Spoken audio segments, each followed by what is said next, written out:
இயேசு உங்களை நேசிக்கிற பிரியமானவர்களே, இந்த நாளில் ஆண்டவர் நம்மளோடு பேசும்படியாய் வேதத்தில் கூட 2 வசனத்தை வாசித்து நாம் அறிந்து கொள்ளக்கூடிய காரியங்களை பார்ப்போம். அது 1 பேதுருவின் புஸ்தகம் 3வது அதிகாரம் 1வது வசனம் 2வது வசனம் இப்படியாக சொல்லுகிறது. பிரியமானவர்களே, அந்தப்படி மனைவிகளை உங்கள் சொந்த புருஷருக்கு கீழ்ப்படிந்திருங்கள். அப்பொழுது அவர்களில் யாராவது திருவசனத்திற்கு கீழ்ப்படியாதவர்களாய் இருந்தால் பயபக்தியோடு கூடிய உங்கள் கற்புள்ள நடக்கையை அவர்கள் பார்த்து போதனையின்றி மனைவிகளின் நடக்கையினாலே ஆயத்தப்படுத்திக் கொள்ளப்படுவார்கள். பிரியமானவர்களே, ஆண்டவர் இந்த வசனத்துல அருமையா எழுதி வைத்திருக்கிற வார்த்தைகளை பார்க்க முடியும். அப்போஸ்தலனாகிய பேதுரு நிருபத்தில் எழுதும் பொழுது இப்படியாக சொல்லுகிறார், மனைவிகளை கர்த்தருடைய பிள்ளைகள் ஒவ்வொருவரும், ஒருவேளை கணவன் ரட்சிக்கப்படாமல் இருக்கலாம், மனைவி ரட்சிக்கப்பட்டிருப்பாங்க. அப்படிப்பட்டதான குடும்பத்தில் இருக்கக்கூடிய கிறிஸ்டியன்ஸாக இருப்போம். ஆனால் ரட்சிப்பின் அனுபவத்தை யாரும் பெற்றுக்கொண்டிருக்க மாட்டோம் பாருங்க. ஏன்னா கணவன் ஒரு பக்கத்தில் இருப்பார், சர்ச்சுக்கு வருவார், ஆனால் அந்த ரட்சிப்பின் அனுபவத்தை அவர் பெற்றிருக்க மாட்டார். ஆனால் வேதம் என்ன சொல்லுகிறது பாருங்க, உங்கள் சொந்த புருஷருக்கு கீழ்ப்படிந்திருங்கள் அப்படின்னு சொல்லுது. உங்கள் புருஷனுக்கு, கணவனுக்கு கீழ்ப்படிந்திருங்கள் அப்படின்னு சொல்லுகிறது வேதம். அப்படிதான் உங்களுக்கு கற்றுக் கொடுக்கிறது. பிரியமானவர்களே, அந்த கீழ்ப்படிதல் அநேக வீட்டுகளில் நம்ம கீழ்ப்படுகிறதுன்றது கிடையாது. ஆனால் ஒன்று பேசினா 1000 பேசக்கூடிய ஒரு சூழ்நிலைகள். அவங்க ஒன்று சொன்னால், கணவன் ஒன்று சொன்னால் மனைவி என்ன செய்வாங்க, பதிலுக்கு பேசுவாங்க. அப்படிதான் இருக்கு.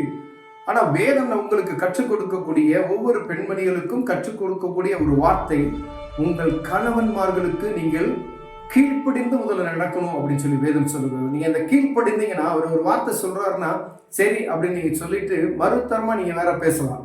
ஒருவேளை நீங்க எடுத்ததுமே முடியாது அப்படின்னு சொல்லும் போது அந்த குடும்பத்துல சமாதானம் கெட்டு போகக்கூடிய ஒரு சூழ்நிலை வரும். பெரியமானவர்களே, ஆண்டவர் ஒவ்வொரு சகோதரி மாற்றி பேசுகிறது, உங்க கணவனுக்கு நீங்க என்ன செய்யணும், கீழ்ப்படியணும் என்று வேதம் சொல்லுகிறது. ஏற்கனவே பிலிப்பியர் புத்தகத்துல வாசிக்கும் பொழுது இந்த மாதிரி காரியங்களை வாசித்து இருக்கிறோம்.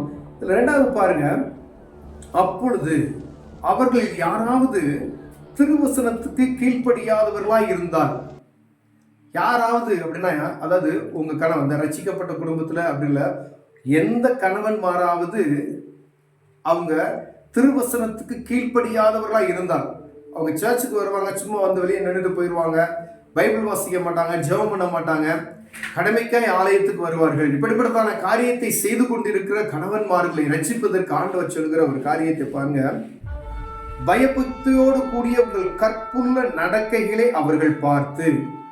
பயபக்தி, நீங்க ஆண்டவர் மேல வைத்திருக்கிற அந்த பயபக்தி அவர்கள் பார்க்கும்படியை ஆண்டவர் விரும்புகிறார். அந்த பயபக்தியை நீங்கள் வெளிப்படுத்தும் பொழுது கர்த்தருக்குள்ள இருக்கிற அந்த பயத்தையும் ஆண்டவர் மேல வைத்திருக்கிற அந்த பிரியத்தையும் அவர்கள் பார்க்கணும்னு சொல்லி ஆண்டவர் விரும்புகிறார். அதோடு கூடிய கற்புள்ள உங்கள் நடக்கைகளை அவர்கள் பார்க்கணும்.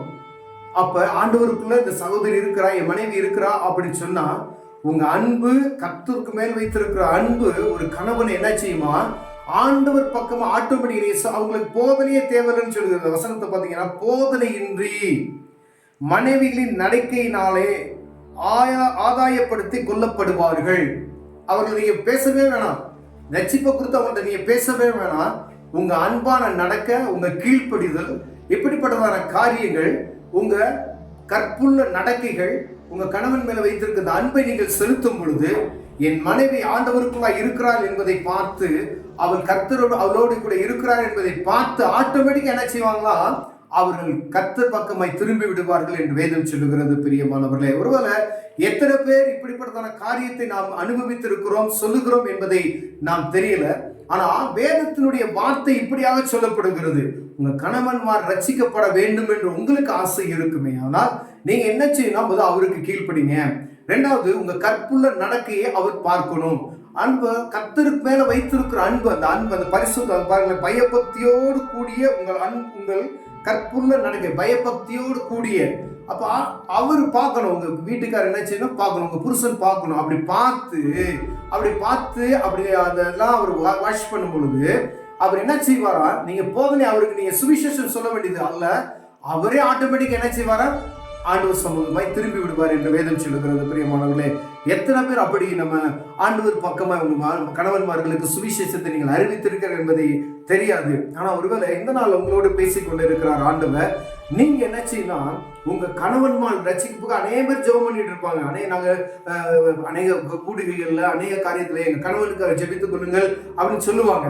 ஆனா ஆண்டவர் உங்களுக்கு இப்ப ஒரு அருமையான ஒரு வாய்ப்பை கொடுத்திருக்கிறார்.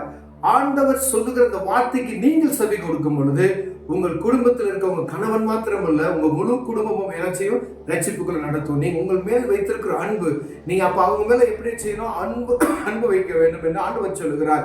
பிரிய வைக்க வேண்டும் என்று ஆண்டவர் சொல்லுகிறார்.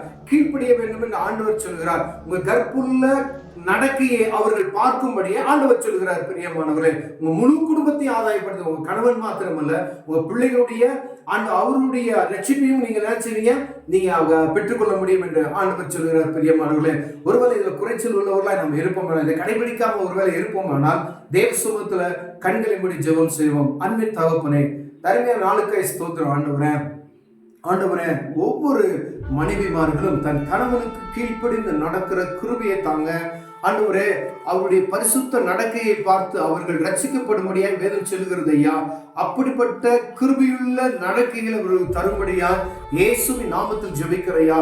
அநேக கணவன்மார்கள் ரட்சிக்கப்படாம இருக்கிறாங்க, ஆனா இப்ப மனைவிமார்கள் ரட்சிக்கப்பட்டு இருக்கிறாங்க. ஆண்டவரே, வேதம் சொல்லுகிறது அவர்களை கொண்டு போதனையின்றி ரட்சிக்கப்படுவார்கள் என்று நீங்க சொன்ன அந்த வார்த்தை ஒவ்வொரு குடும்பத்திலும் நிறைவேறும்படியா இயேசுவின் நாமத்தில் ஜெபிக்கிறேன் ஜீவனுள்ள நல்ல பிதாவே. ஆமென், ஆமென்.